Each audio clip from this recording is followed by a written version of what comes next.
সার্থক হয়েছে তার অনুষ্ঠান আজকে এখানে করা, এত দূর থেকে তিনি এসেছেন। তো আমরা এখন আজকে যেহেতু ভগবান শ্রীকৃষ্ণের অবতরণ দিলাম, কথাকে স্মরণ করতেই শরীরের রোমাঞ্চ হয়, নয়নের বিশ্বাসে হৃদয় ভাবে গদগদ হয়। ভগবান নেমে আসছেন এই ধরাধামে। কত করুণা হলে, ভগবত কৃপা কত ঘনীভূত হলে মানুষের কল্যাণে, অসুরের হাত থেকে মানুষকে রক্ষা করার জন্য ভগবান নিজে নেমে আসেন। এটি বিশ্ব ধর্মের এক অনন্য দৃষ্টান্ত। কাজে তার এই জন্ম বলা প্রাকৃত দৃষ্টিতে নয়, অপ্রাকৃত ভাবে তিনি অবতীর্ণ হলেন। আমরা সেটা তার জন্মের কথা শ্রী সুখদেবের মুখ থেকে যখন শুনব তখন জানবো এটি প্রাকৃত জন্ম নয়, এটি অপ্রাকৃত, এটি এই আবির্ভাব, পরম আবির্ভাব, ভগবানের দিব্য আবির্ভাব। এখানে জন্ম বলি আমরা শ্রীকৃষ্ণের জন্ম অষ্টমী। এটা আমাদের রাজভোগে এই পার্থিব কথায় বিবেকানন্দ বলেছেন, পৃথিবীর ভাষায় ভগবানের কথাকে প্রকাশ করা যায়। সুতরাং সেইভাবে ভাবিত হয়ে, সেই ভাষায় শিক্ষিত হয়ে ভগবানের অষ্টমী, এই আবির্ভাব। ভগবান বলেছেন, অবজানন্তি মানমূঢ়া মানুষিম তনুমাশ্রিতম। মানুষ, মূঢ় মানুষ আমাকে মানুষ রূপে দেখে অবজানন্তি, অবজ্ঞা করে জানে। মমত মহেশ্বর, আমি যে সমস্ত ভূতের যে মহেশ্বর, এটা তারা বুঝতে পারে না। সুতরাং আমাদের সেই বোধটা হৃদয়ে জাগ্রত করে শ্রীকৃষ্ণের জন্মাষ্টমী পালন করতে হবে, তাকে হৃদয়ে স্থান দিতে হবে, তবেই জন্মাষ্টমী প্রকৃতপক্ষে পালিত হবে। গীতা সংঘ আনুষ্ঠানিক শুধু নয়, পরমার্থিক সংঘ। এ সঙ্গে আসলে হৃদয়কে সাজাতে হবে ভগবান শ্রীকৃষ্ণের কথায়, তার উপদেশে। নইলে এই অনুষ্ঠান করে কোনো লাভ নেই। অতএব আমি প্রার্থনা করব সবাইকে, গীতা সংঘের যারা আছেন কিংবা গীতা সংঘের বাইরে সনাতন ধর্মাবলম্বী যারা ভগবানে বিশ্বাস করে, তারা প্রথমে হৃদয়কে সাজান, তারপরে ঠাকুরকে দেখে বসিয়ে বলেন, আমি তোমার কথা শুনছি। মোক্ষ যোগে গিয়ে ভগবান অর্জুনকে জিজ্ঞেস করলেন, আমার কথা মনোযোগ দিয়ে শুনেছ তো? অর্জুন বললেন, শুনেছি। যদি না শোনো তবে তোমার অমঙ্গল, শুনে থাকলে পরম মঙ্গল হবে তোমার। এই যে কথাটি, এ কথাটি ফেলে দেবার নয়। শ্রীমদ্ ভগবত গীতার শেষ পর্যায়ে গিয়ে ভগবান এই কথাটি স্মরণ করিয়ে দিলেন যে তার উপদেশটা মনোযোগ দিয়ে শুনতে হবে। এই মনোযোগ মানে কোন মন? যে মন একাগ্র, একমাত্র ভগবানের দিকে অগ্রবর্তী, সেই একাগ্র। আমাদের চিত্তভূমি অত্যন্ত ক্ষিপ্ত থাকে, মূঢ় থাকে, বিক্ষিপ্ত থাকে। যদি চিত্তভূমি ক্ষিপ্ত, মূঢ়, বিক্ষিপ্ত এই ভূমিতে থাকে, তবে সেখানে ভগবত কথা আসে। একমাত্র একাগ্র এবং নিরুদ্ধ চিত্ত ভগবানের সমর্পণের যোগ্য হবে। একাগ্র হতে হবে, সেটাই ভগবান বলেছেন যে তুমি মনোযোগ দিয়ে শুনেছ, একাগ্র হয়ে শুনতে হবে। একাগ্রতার কথা উপনিষদ অনেক বলা হয়েছে। আজকে আমরা যেহেতু ভগবানের অবতরণ লীলা জানবো, সেজন্য আমি প্রথমেই একটু অর্চনা করে তারপর ভগবানের একটু সময় দিয়ে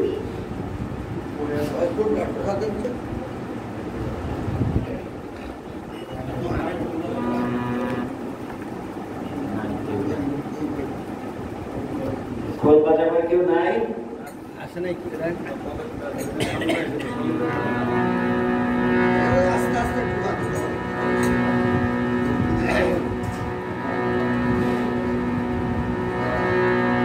সাউন্ডটাকে সাউন্ড আসছে সাউন্ড পাঠাও। ওম নমো ভগবতে বাসুদেবায়।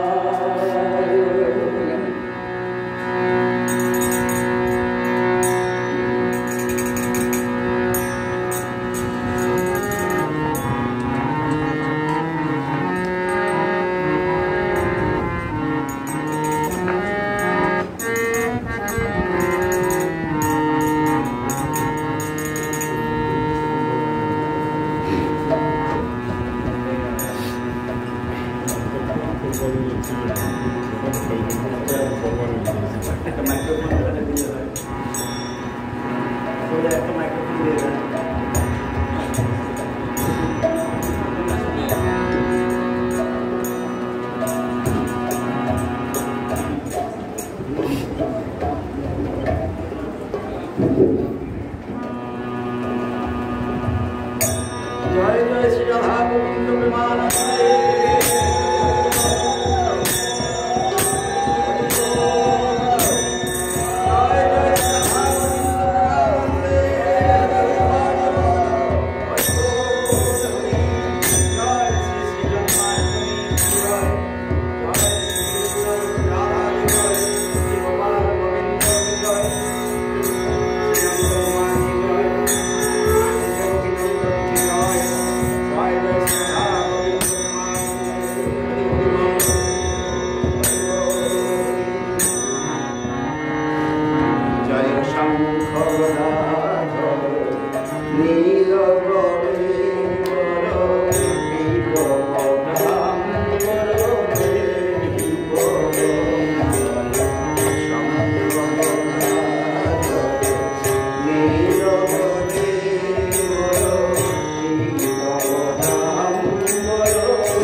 নিরাময় দীন দয়াময় চিন্ময় মাধব দেহি পরম জয় জয় পামর পাবন ধর্ম পরায়ণ পামর পাবন ধর্ম পরায়ণ চিন্ময় মাধব দেহি পরম জয় চিন্ময় মাধব দেহি পরম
থ্যাংক ইউ সন্ধ্যা, একদম ঠিক মতো চলে আসছেন ঠাকুরের কৃপায়।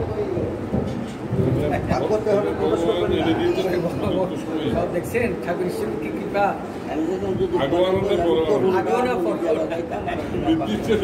দাদা যখন আপনি অনুভব করতেছেন, অবাক অনুভব করতেছেন, হ্যাঁ মৃদঙ্গ বাজার মহিমা, এটাই হল ভগবান শ্রীকৃষ্ণ। হ্যাঁ আপনি যখন চিন্তা করছিলেন যে মৃদঙ্গ বাজানোর লোক কোথায়, তখনই উনি এসে উপস্থিত। এটাই হচ্ছে মহিমা।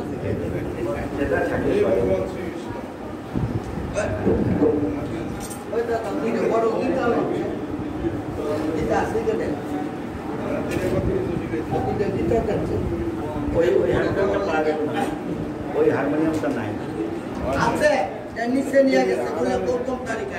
প্রশান্ত প্রশান্ত দেখেন তো প্রশান্ত গীতা লাগবে না।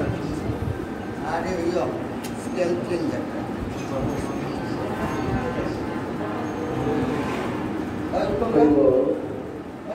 সমবেত শ্রীকৃষ্ণ ভক্ত মন্ডলী,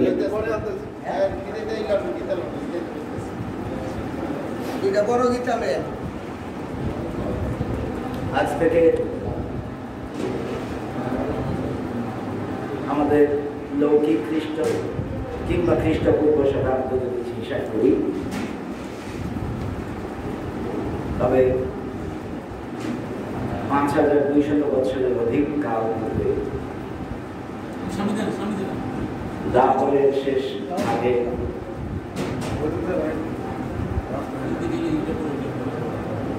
এই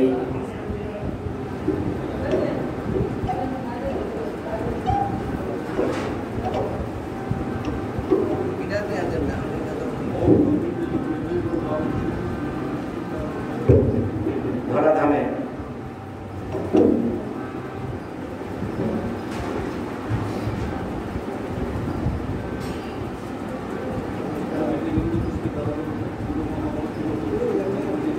আসনিক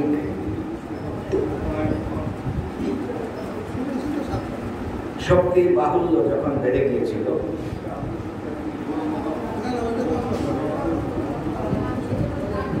সেই সময়ে ধরাধাম অর্থাৎ পৃথিবী গোমূর্তি ধারণ করে ব্রহ্মার কাছে গিয়েছিল। পৃথিবীতে যে পাপের ভার, সে ভার পৃথিবী বইতে পারছিলেন না। সেই ক্ষেত্রটি জানাবার জন্যই ব্রহ্মার কাছে পৃথিবী গিয়েছিলেন। আমাদের শাস্ত্রে তাই বলে। ব্রহ্মা শ্রীহরির শরণাগত হলেন। তিনি সর্বৈশ্বর্যপূর্ণ ভগবান, তিনি সব জানেন। তিনি ব্রহ্মাকে আশ্বস্ত করলেন তিনি অবতরণ করবেন, তিনি আসবেন। এই কথাটি শ্রীমদ্ ভাগবতে নবম স্কন্ধ পর্যন্ত সেই অত্যাচারের কথা এবং পৃথিবীর মুক্তিতে ব্রহ্মার কাছে এই আরতি উপস্থাপনের কথা বর্ণনা করে আসছিলেন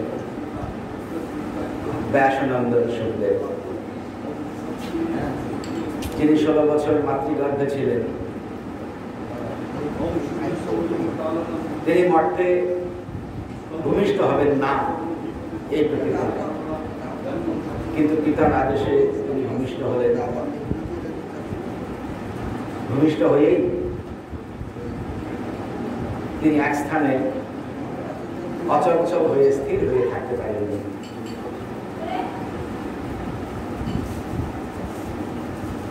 তিনি জন্মগ্রহণ করার পর নানা স্থানে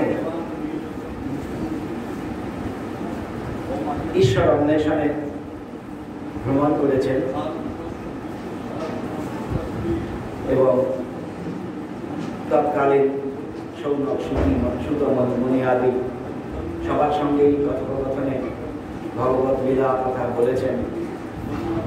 কিন্তু এদিকে রাজা পরীক্ষিত যখন শাপগ্রস্ত হয়ে জানতে পারলেন যে তিনি 7 দিনের মধ্যেই মৃত্যুবরণ করবেন, তখন তিনি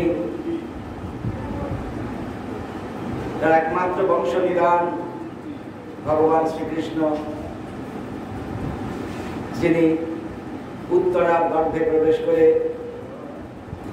পরীক্ষিতকে সন্তান রূপে বাঁচিয়েছিলেন, সেই ভগবান শ্রীকৃষ্ণের কথা শুনবার জন্য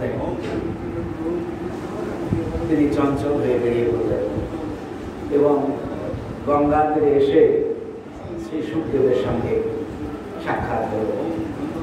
এও ভগবান শ্রীকৃষ্ণেরই আরেক লীলা। ভক্তকে ভগবানের কথা বললেন যিনি, তেমন মুনির সঙ্গে সাক্ষাৎ করা। এই যে আজকে যদি আমাদের গীতা সংঘের এই অতি সীমিত পরিসরের কথা কেউ চিন্তা করি, আমরা বুঝতে পারবো ভগবান শ্রীকৃষ্ণের লীলা কিভাবে চলছে।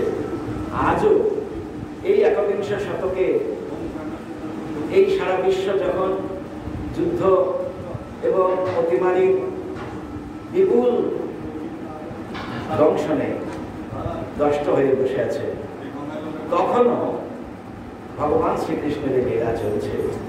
তার জন্ম কথা শুনবার জন্য গৃহ থেকে এই ভক্তগণকে বের করে দিয়েছে এখানে আসবার জন্য।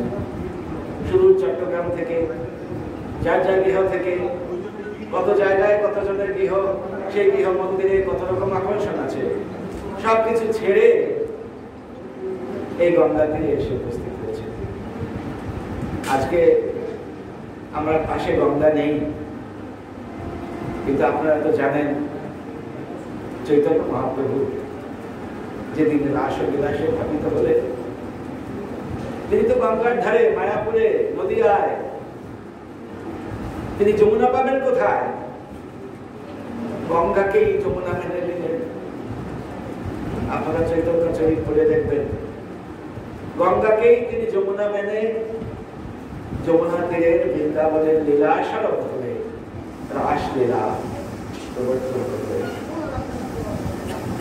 এই যে গীতা সংঘ, আজকে আমরা যদি সেই গঙ্গাতে নাও পাই, সেই সুখদেবকে নাও পাই, সেই পরীক্ষিত রাজাকে নাও পাই, মনোজগতে ওই একটি গঙ্গাতেই রচনা করে সেখানে সুখদেব, সেখানে পরীক্ষিত হয়ে আমরা ভাগবত কথা শুনতে পারি।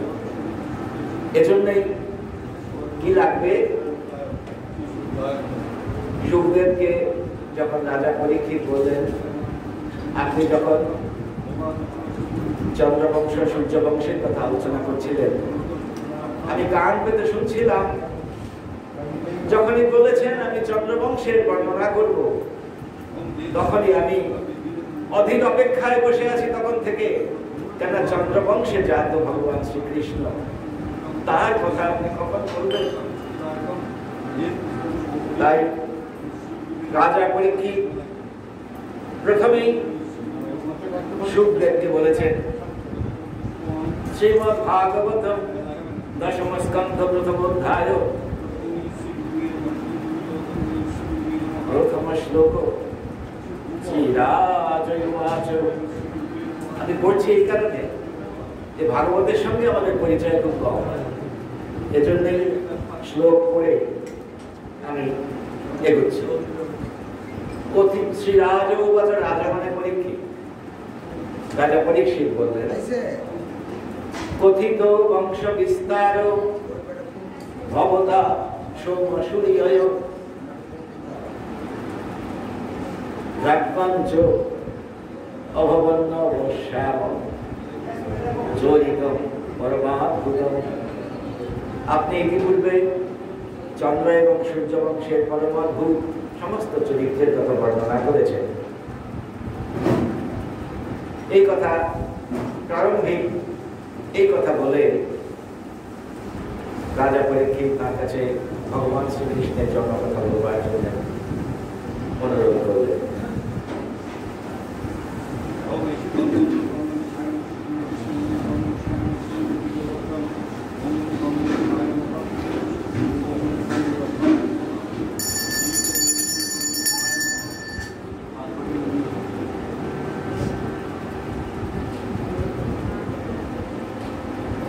তখন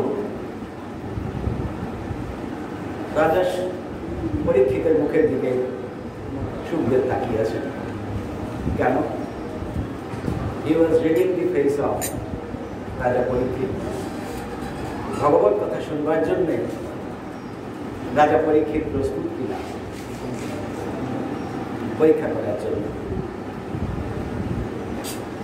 যখন দেখলেন নয়নে অশ্রু, চোখে উৎকণ্ঠা, হৃদয় আন্দোলিত, শরীর রোমাঞ্চিত, তখন তিনি বললেন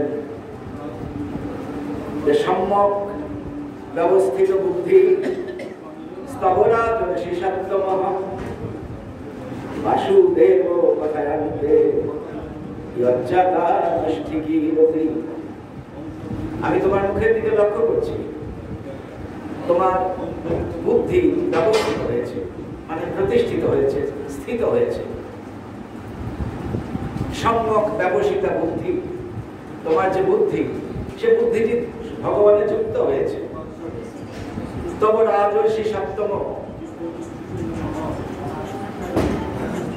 তাকে সম্ভাষণ যে লক্ষ্য করল, রাজর্ষি সপ্তম, একে রাজা, তাতে ঋষি, আবার সুপারলেটিভ ডিগ্রি যোগ করে আমাদের সুখদেব বলছেন রাজর্ষি সপ্তম, শুধু সৎ নয়, সত্তর নয়, সপ্তম। রাজা, ঋষি এবং তারও সুপারলেটিভ ডিগ্রি হচ্ছে সপ্তম। তব রাজর্ষি সপ্তম, হে রাজর্ষি সপ্তম, তোমার বুদ্ধি এখন ভগবানের স্থিত হয়েছে। বাসুদেব কথায়, বাসুদেবের কথায় তোমার লজ্জাটা আনুষ্ঠিকী রবি, তোমার রবি নিষ্ঠা স্থিতি লাভ করেছে ভগবানের কথা শুনবার জন্য। তখন রাজা কি বললেন? বললেন নৈষাতে দুঃসহ কুর্বাণ ত্যক্তমুদমো বিবাধতে, নৈষাতে দুঃসহ কুর্বাণ ত্যক্তমুদমো বিবাধতে, পিবন্তং চ মুখাম্ভোজ পিবন্তং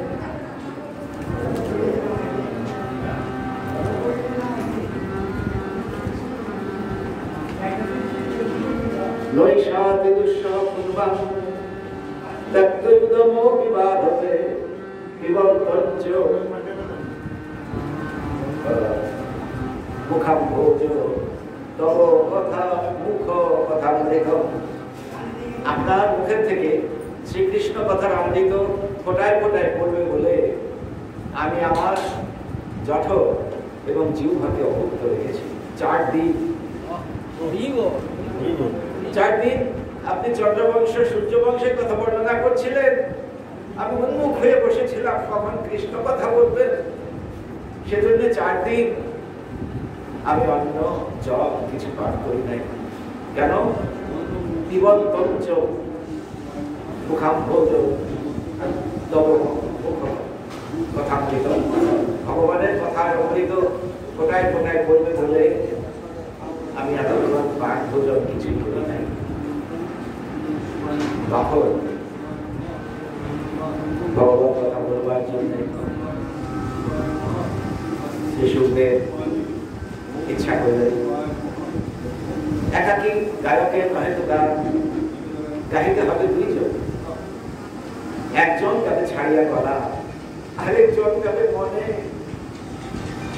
যে গান গাইতে জানে না, যে জন্ম কথা জানে না, যে কৃষ্ণ কথা জানে না, সে মনে মনে কৃষ্ণ কথা জানে, বলতে পারবে না রবীন্দ্রনাথের কথা। গান গাবে একাকি গায়কের নহে তো গান একজন যাবে ছাড়িয়া গলা, আরেকজন যাবে বলা। নদীর তটে জাগে জলের ঢেউ, নদীর তটে জাগে জলের ঢেউ, তবে তো কলতার ওঠে। বাতাসে বনসভা শিহরি ওঠে, তবে তো মর্মর ওঠে।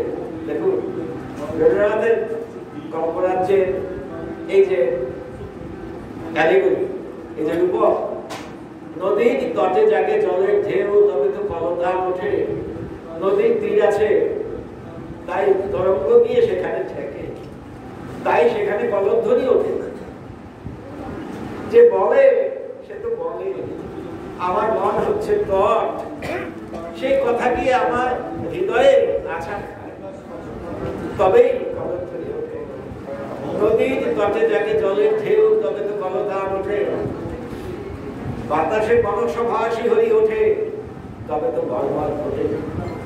বাতাসে মর্মর ধ্বনি হয়, বাতাস আসে, কিন্তু বনাঞ্চলে বনরাজি বাতাসকে বাধা দেয়, তাই তো মর্মর ওঠে।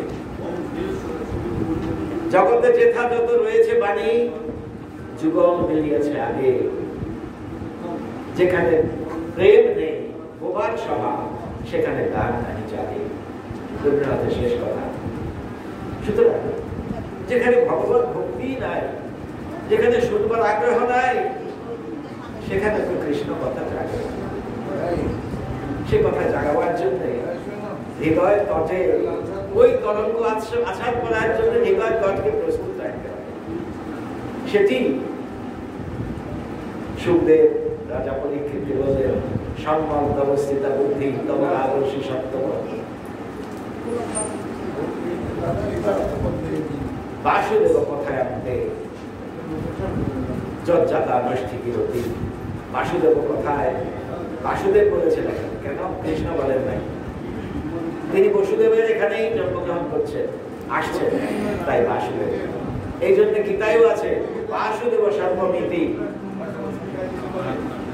যে বাসুদেব সব এই কথা জানে, সে সবই জানে।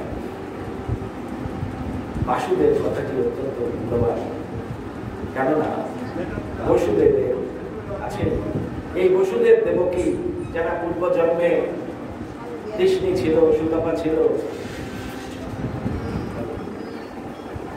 তারা এই জন্ম জন্মান্তর ধরে এই অবতারকে বলে করে আসছে। এইবারে বাৎসল্য প্রেমের অধিঘোষিত হয়ে ভগবান শ্রীকৃষ্ণ দেবকীর কাছে এলেন বাৎসল্য প্রেম আস্বাদন করতে। সেখান থেকে চলে গেলেন আবার সেই বাৎসল্য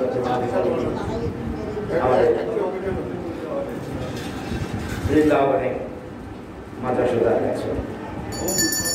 এই বলে তখন রাজা পরীক্ষিতকে শ্রী সুখদেব বললেন যে ভগবান শ্রীকৃষ্ণ আসবেন। তিনি যোগমায়াকে স্মরণ করলেন। যোগমায়াকে স্মরণ করলেন, তাকে বললেন যে তুমি যশোদা গর্ভ থেকে রোহিণী গর্ভে স্থাপিত হবে, কন্যা সন্তান হবে, তুমি সেখানে রোহিণী গর্ভে স্থাপিত হবে। আর আমি দেবকীর এখানে আবির্ভূত হব, সেখান থেকে আমাকে যশোদার কাছে নিয়ে রেখে আসবে, ওই কন্যাকে দেবকীর কাছে নিয়ে আসবে। এই কথাটি যোগমায়ার সঙ্গে পরামর্শ করবে। এই যোগমায়াকে, যোগমায়া হচ্ছে লীলা সহায়িকা শক্তি ভগবানের, যাকে আমরা প্রকৃতি মহাপ্রকৃতি বলি, যাকে আমরা যোগমায়া বলি, মহাপ্রকৃতি বলি।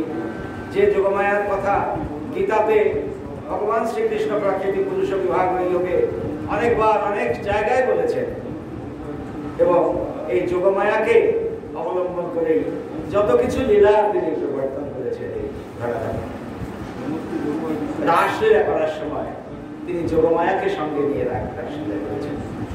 অতএব তিনি অবতরণ করার পূর্বে যোগমায়াকে স্মরণ করলেন। যোগমায়া এসে তার কথায় স্বীকৃত হয়ে এবং যোগমায়াকে যেসব স্তুতিতে তিনি, যেসব স্তবে স্তুতিতে তিনি পরিভূষিত করলেন, জেনে আপনারা এখানে ভাগবত করে জানবেন, আজকে পড়ার সময় হবে না, ভাগবত করে জানবেন যে কত সুন্দরভাবে এই যোগমায়াকে ভগবান শ্রীকৃষ্ণ স্তব করেছে। যে তুমি পরমা বৈষ্ণবী, তুমি ধরাধামে এই এই এই এই নামে পূজিত হবে, ঘরে ঘরে তোমাকে সবাই যোগমায়া বলে পূজা করবে ইত্যাদি। আর আমরা যারা আজকে বৈষ্ণব বলে দাবি করি তারা যোগমায়ার মন্দিরে প্রবেশ করতে চাই না। আমরা আজকে যারা কৃষ্ণ ভক্ত তারা দেবী ভগবতী, মহাকালী তাদের নামও উচ্চারণ করতে চাই না। কিরকম দুঃখমন্য কথা আমাদের মধ্যে এসে গেছে। অতএব আমরা যদি ভাগবত পড়ি, ভাগবতে আশ্রয় নেই, তবে দেখব ভগবান সর্বাবগাহী একটি ধর্ম নিয়ে আবির্ভূত হয়েছিলেন এবং সেখানে তার লীলা সহায়িকা শক্তি যোগমায়া। তিনি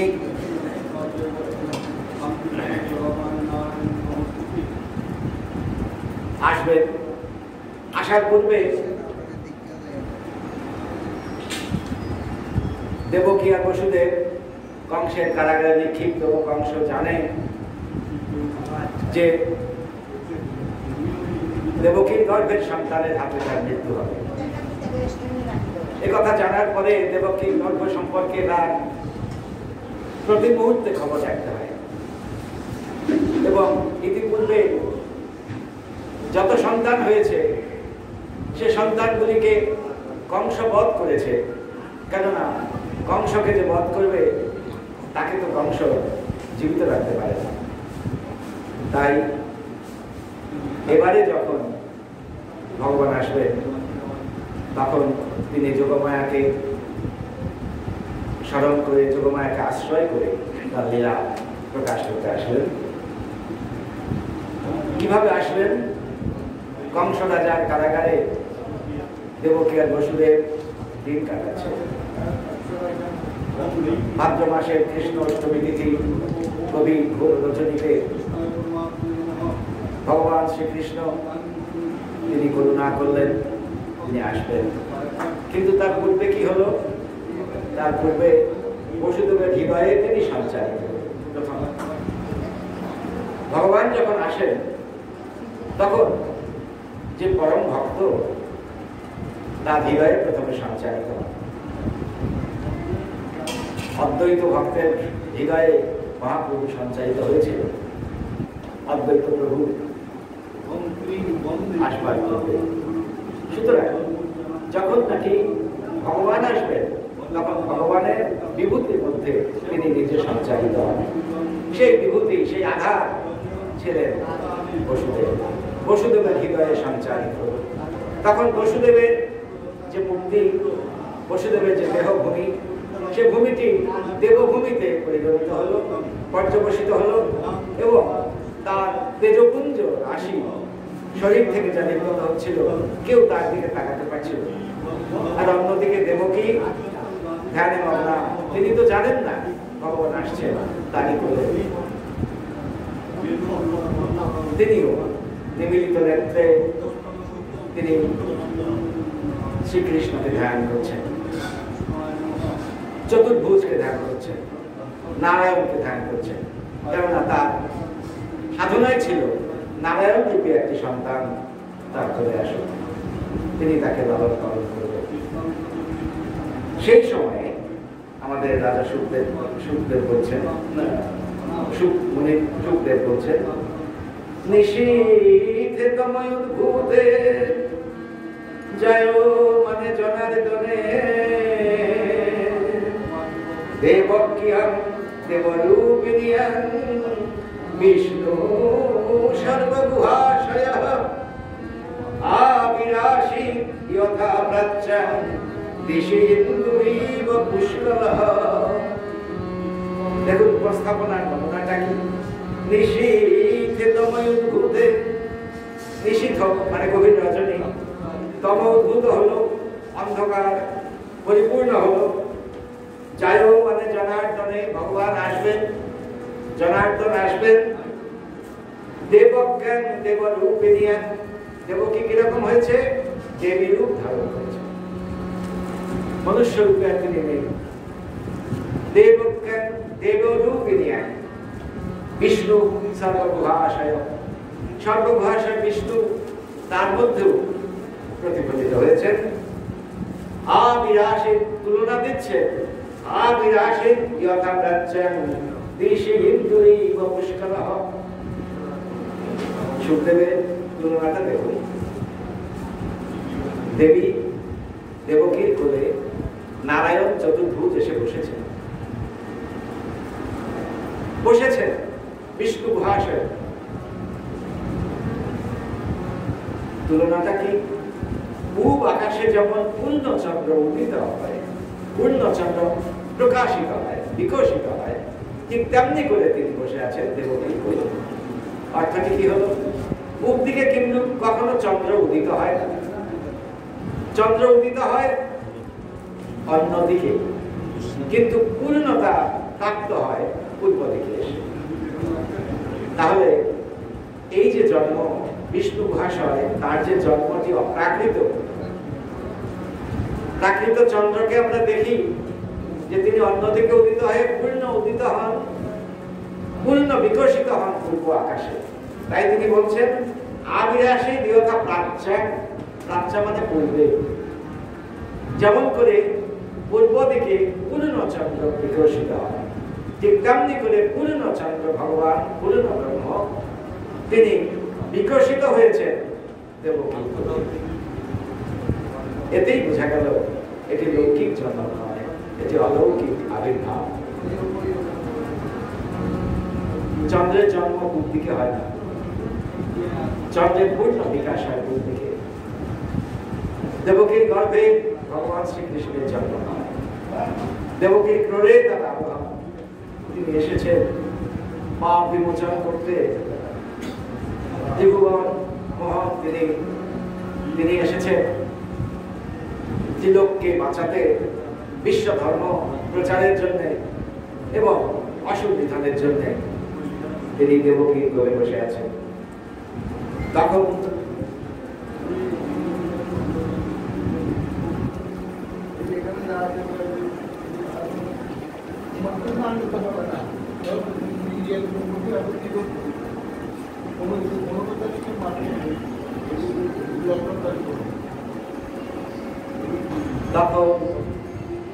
সুখদেব বলছেন তমদ্ভুতম বালকম অম্বুজ ঈক্ষণম চতুর্ভুজম শঙ্খ শঙ্খ গদাদি আয়ুধারুদম শ্রীবৎসলক্ষম বলশোভিত কৌস্তুভম পীতাম্বরম সন্দ্রে পয়দৌষভবম মহার্ঘ বৈদুর্য ক্রীজমুক্রীতি কুণ্ডল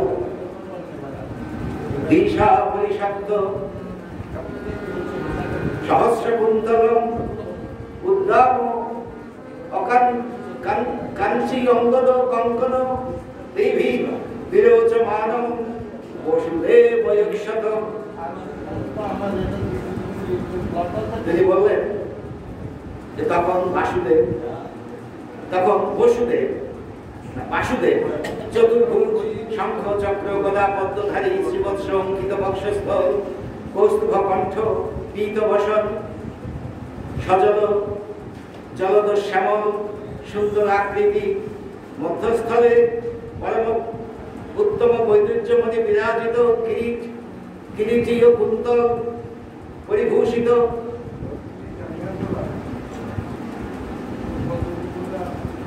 কুটির অলকারাজি রাজিত অতি সমুজ্জ্বল কাঞ্চি অঙ্গদ এবং কঙ্কনাদি ভূষণ পরিহিত তেজ পুঞ্জ কলেবর সেই নবজাত বালকের আপাত মস্তক নিরীক্ষণ করতে লাগে। তখন দেবকী তার কোলে এই সরৈশ্বর্যপূর্ণ এত এত সুন্দর অলঙ্কার রাজিতে ভূষিত নারায়ণকে লক্ষ্য করছিলেন। স্বয়ং নারায়ণ চতুর্ভুজ তিনি এসেছে তার তোরে।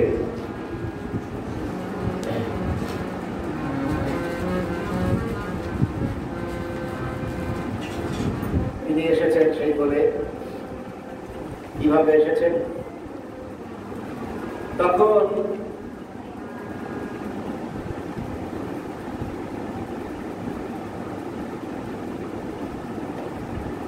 বসুদেব বলছেন, বিদিত যোশী ভবান সাক্ষাৎ পুরুষ প্রকৃতে পরঃ কেবল অনুভবানন্দ স্বরূপ সর্ববুদ্ধিতে। আমি বুঝছি আপনি সেই সাক্ষাৎ পুরুষ পরা প্রকৃতি, কেবল অনুভবে আনন্দেই যাকে স্পর্শ করা যায় এবং সর্ববুদ্ধির যিনি প্রকাশক তিনি আমার সঙ্গে উপস্থিত। এখানে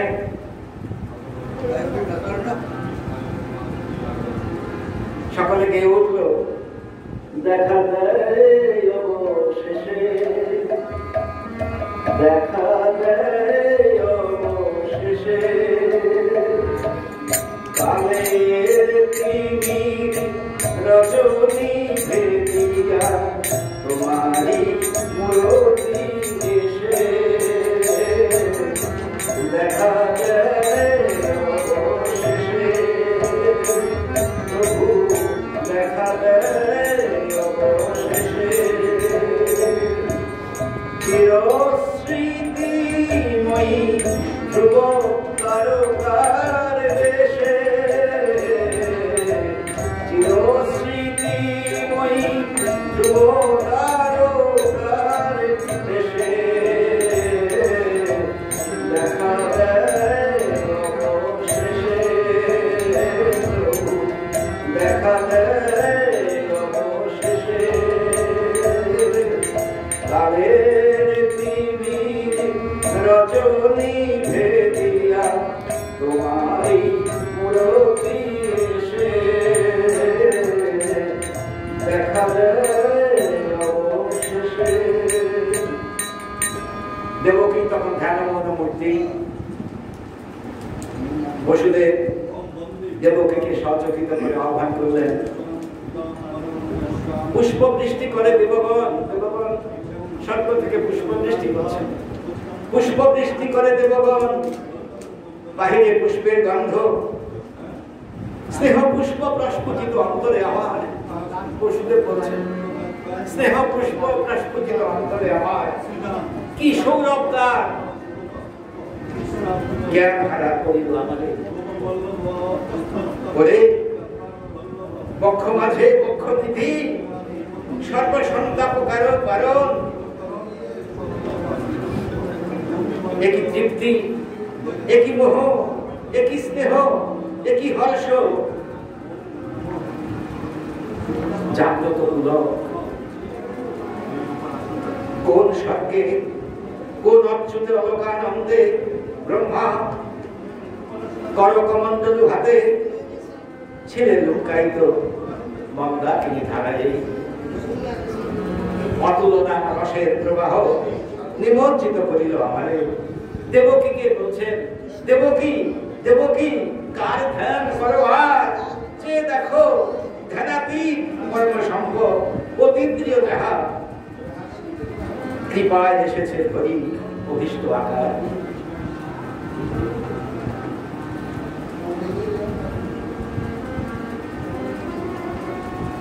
তখন দেবকী তাকালেন, কিন্তু তার মনে বড় ভয়,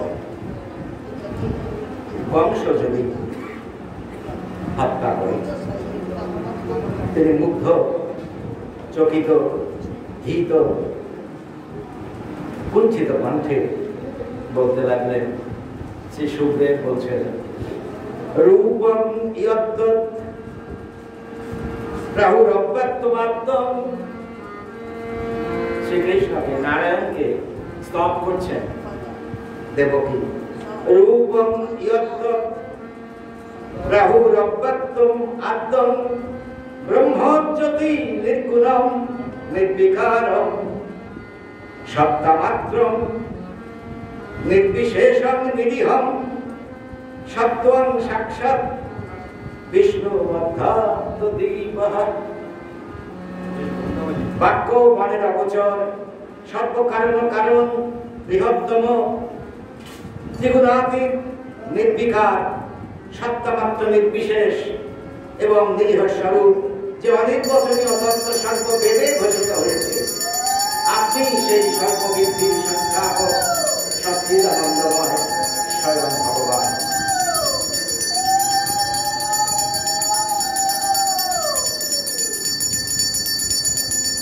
এই বলে তিনি স্তব শেষ করলেন।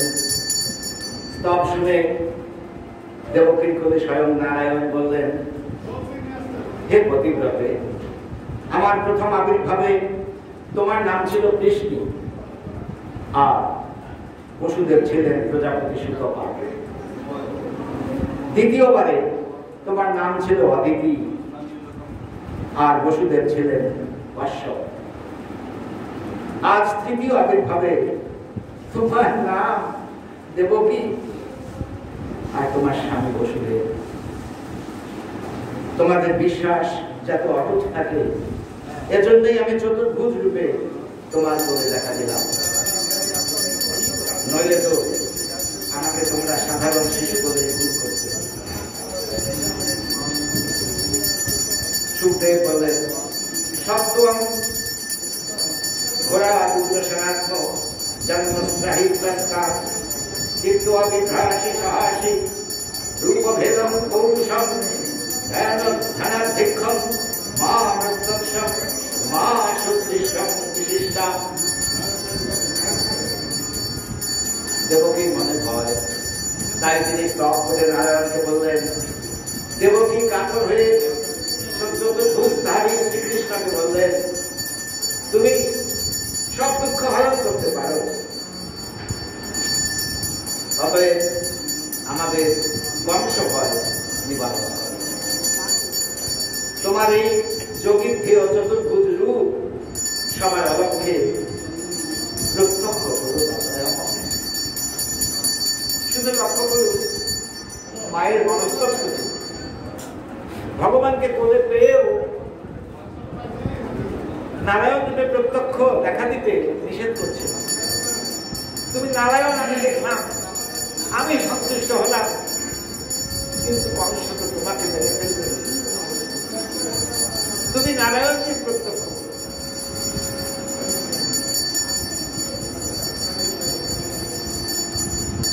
ভগবান শুনলেন। তিনি জানেন এই লৌকিক জগতে যারা বাস করি তারা সবাই কিছু না কিছু সীমাবদ্ধতার মধ্যে, যারা বলছে থাকে যে আমরা সীমাবদ্ধতার মধ্যে থাকি, ভগবানকে মনে থাকি। আমরা ভগবানকে মনে রেখে সংসার করতে পারি। সংসারের নানা যন্ত্রণা, এই যে বংশ ভয় দেবকীর মধ্যে তখনও আছে। কেননা ইতিপূর্বে একাধিক্রমে 6টি পুত্র মরে গেছে, মেরেছে এই কংস। আবার পুত্র বধ সে তো সইতে পারবে না। শুধু পুত্র নয়, কিন্তু স্বয়ং নারায়ণ এসেছেন যদি তাকে বধ করে। এই ভয়ে তিনি তাকে নিরস্ত করলেন যে প্রত্যক্ষ হইও না। তখন ইতিপূর্বে পরিকল্পনা মতো ভগবান বসুদেবকে বললেন যে আমি প্রাকৃত শিশু হিসাবে আবার দেবকীর ঘরে আসছি, তোমরা ভয় পেও না। কিন্তু রোহিণীর গর্ভে যে কন্যাটি হয়েছে সেই কন্যাকে তুমি নিয়ে আসো। আজকে এই নিশির মধ্যে, এই রজনীর মধ্যে তুমি তাকে নিয়ে আসবে এবং আমাকে নিয়ে যশোদা কোলে দিয়ে আসবে। সেই মতোই বসুদেব ভগবান শ্রীকৃষ্ণকে, নারায়ণকে শিরোপরি করে তিনি চলে এলেন। এই উত্তাল যমুনা শান্ত হল, তাকে পথ প্রশস্ত করে দিলেন। যমুনা গঙ্গা পার হয়ে বসুদেব এলেন মথুরায়। রজে এসে নন্দ রাজার ঘরে যশোদার কোলে দিয়ে গেলেন এবং যশোদার যে কন্যা সন্তানটি অর্থাৎ রোহিণী গর্ভে ছিল যশোদার মধ্যে সঞ্চারিত সেই কন্যা সন্তানটিকে তিনি মস্তকে কোলে নিয়ে দেবকীর কাছে এলেন এবং সেই দেবকীর ক্রয়ে কন্যাটি স্থাপনের পর দেবকীকে কংস যখন দিন হলে সূর্য উঠলে কংস যখন এলেন দেখতে এসে দেখলেন তার একটি সন্তান হয়েছে এবং সেই সন্তানটি তিনি দেখবার জন্য ব্যাকুল হলেন কেননা সেই তার ঘাতক হবে তাই দেখবার জন্য তিনি আসলেন এসে কংস কারাগারের ভেতরে সেই সন্তানটিকে দেখে তিনি যখন তাকে মারতে উদ্যত হলেন তখন দেবকী তাকে অনেক অনুনয় বিনয় করে বলেছিলেন আমার অনেকগুলো সন্তান তো তুমি মেরে ফেলেছ, তুমি এই সন্তানটিকে রেখে দাও, তুমি এটি মেরো না। কিন্তু কংস তার মৃত্যু ভয়ে ভীত, সুতরাং যে সন্তান তাকে মারবে তাকে সে জীবিত রাখতে চায় না, তাই তাকে ধরে এক পাথরের মধ্যে আছাড় মেরে ফেলল। কিন্তু পাথরে পড়বার আগেই সে যোগমায়া আকাশে উড়ে যেতে যেতে বললেন তুমি আমাকে মারতে চেয়েছ, রেখাই তোমার চেষ্টা, তোমাকে যে মারবে সে গোকুলে বড় হচ্ছে।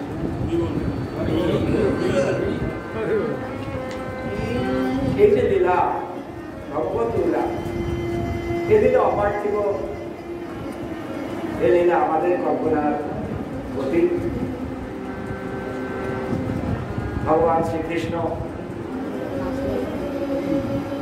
গোকুলে গেলেন, নন্দালয়ে গেলেন। নন্দালয়ে যশোদা তো জানতেন না তাই কি কন্যা হয়েছে না পুত্র হয়েছে। তিনি দেখলেন পুত্র সন্তান। প্রভাত জেগে উঠল, নবীন সূর্য ভগবানকে একবার ধরাধামে দেখার জন্য আলো উৎসব হয়ে উঠেছে। তার সাথে আনন্দে উদ্বেল হয়েছেন বৃন্দাবনের গোপগোপিনীরা। তারাও উত্তাল নৃত্যকলায় গোপালের জন্ম সংবাদ পেয়ে গান গাইতে গাইতে সমস্ত গোকুল নগরী পরিক্রমা করতে লাগলেন। কি গান?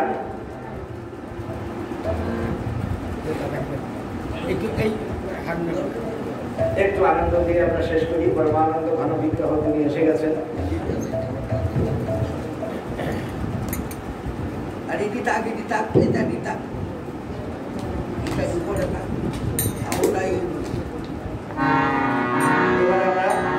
ভগবান এসে গেছেন গোকুলে, মথুরা থেকে গোকুলে তিনি এসেছেন।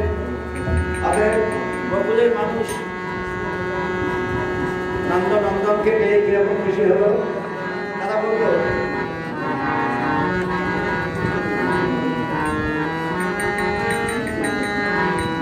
জয় দেবে ব্রজবাসী গোপাল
নাচে ব্রহ্মা নাচে আর নাচে ইন্দ্র শিব শিব নাচে ব্রহ্মা নাচে আর নাচে ইন্দ্র শিব নাচে ব্রহ্মা নাচে আর নাচে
বকুলের সবাই এই ঐশ্বর্যময় পরমেশ্বর গোবিন্দকে পেয়ে সুখে আপ্লুত হয়ে নাচতে থাকলেন। ক্লান্তি জড়িত যশোদা সন্তানকে বাৎসল্য বসে নানা আদর সোহাগ বিশেষিত করে কোমল দোলায় শুয়ে দিয়েছেন ব্রজাঙ্গনাগণ। শ্রীকৃষ্ণ ব্রজাঙ্গনাগণ এই ব্রজানন্দন শ্রীকৃষ্ণকে দেখে তার মুখশোভার দিকে তাকিয়ে আছেন সবাই আর গাইছেন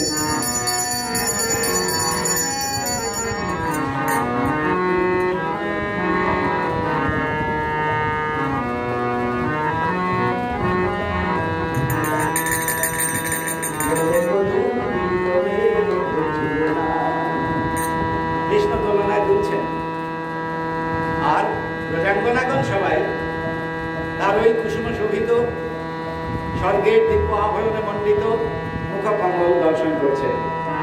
দোলে দোলে দোলে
ভগবান শ্রীকৃষ্ণ এদিকে ব্রজরাজের রাজ্য বলয় ছাড়িয়ে আকাশে বাতাসে বেণু বীণা মৃদঙ্গ শঙ্খ ভেরি সমবেত নিনাদ মাতাল করছে স্বর্ণপুরী সর্বপুরী সর্বপুরী মাতাল হয়ে উঠেছে।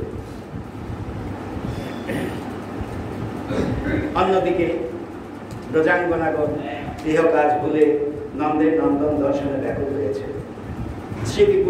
শ্রুতিপূর্বা সিদ্ধা ব্রজাঙ্গনাগণ এতদিন পর জন্য হারানো মানেই ফিরে পেয়েছে। সবাই তো লীলার সঙ্গিনী, ভগবান শ্রীকৃষ্ণের লীলার সঙ্গিনী। পূর্বজন্মে এরা সবাই শ্রুতিপূর্বা সিদ্ধা ছিলেন সমস্ত এই যে ব্রজাঙ্গনাগণ। এতদিন পরে তাই জন্য হারানো মানেই ফিরে পেলেন। গোপালকে সবাই মিলে দেখার জন্য পাগল হয়ে তারা গাইতে লাগলেন, আয় তো ভাই, আয় তো ভাই।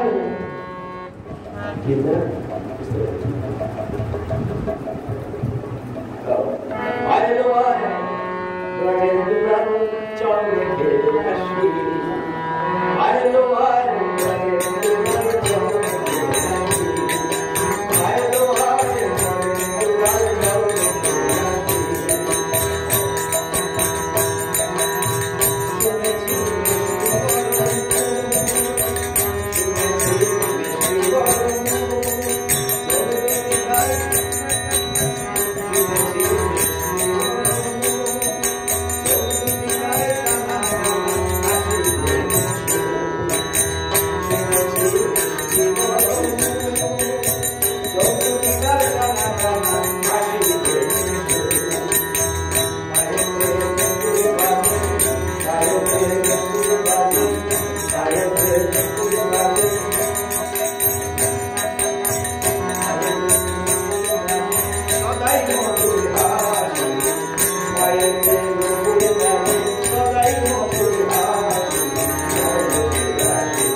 সমস্ত বিশ্ব মোহিত হয়েছে। আজ 5000 বছর পরেও যার স্মৃতিচারণ করলে মনে হয় তিনি এখনো আছেন আমাদের এই প্রাকৃত বিশ্বেই। তিনি লীলাপরায়ণ। সেই কৃষ্ণকে দেখতে দেখতে ব্রজবাসীগণ সেদিন সকালবেলায় ভগবান শ্রীকৃষ্ণকে কোলে পেয়ে যেন আকাশের চাঁদ পেল। হারানো এতদিনের হারানো সম্পদ, সমস্ত ব্রজের গোপগোপীগণ যারা ভগবানের লীলা পরিকর, তারা সবাই যেন আরো মানিক পেয়ে পেয়েছে। আমরাও আজকে জন্মাষ্টমীর দিনে যে ভগবানকে আমরা হারিয়ে ফেলি অনেক সময়, যাকে কাজের আবেশে, সংসারের বাহুল্য চিন্তায়, নানা প্রকার স্বার্থে দ্বন্দ্বে বিভোগ থেকে, যাকে আমাদের হৃদয়ের আড়ালে ফেলে রাখি, চোখের আড়ালে ফেলে রাখি, তাকে দেখতে দেখতে আজ আমরা যেন জন্মাষ্টমী পালন করতে পারি। তার অনুকূলের দিকক্ষণ, তার ওই ছোট ছোট দুটি চরণ আমাদের জীবনকে যেন প্রতিনিয়ত পরিচালিত করে। আমরা যেন এই যে এখন বিষণ্ণ পৃথিবী, অতিমারী, মহামারী, রোগ ব্যাধি, যারা বিক্ষুব্ধ যুদ্ধের রণদামানা চতুর্দিকে, এর মধ্যেও সেই শান্ত সমাহিত পুলকনন্দিত ভগবান ভগবান শ্রীকৃষ্ণের মূর্তিটি দেখে যেন কৃষ্ণ ভক্ত শান্ত হয়ে থাকতে পারি, সেই প্রার্থনা ঠাকুরের কাছে রেখে ভগবানের আজকের জন্মাষ্টমী তিথি শুভ হোক সবার জন্য, এই প্রার্থনা রেখে সবার শুভ মঙ্গল, সবার সাংসারিক ব্যক্তিগত জীবন, সাধন জীবন পরিপূর্ণ হোক, এই প্রার্থনা করে ভগবান শ্রীকৃষ্ণের কাছে জগন্ময় জগৎ বিধাতা পরিপূর্ণ ঐশ্বর্য সম্পূর্ণ সরৈশ্বর্যপূর্ণ ভগবান শ্রীকৃষ্ণের কাছে আমাদের আজকে জন্ম জন্মান্তরের প্রণাম নিবেদন করেছি। জয় শ্রীকৃষ্ণ, জয় কৃষ্ণ ভক্ত, জয় শ্রী শ্রী জয় জয় শ্রী ভাগবত।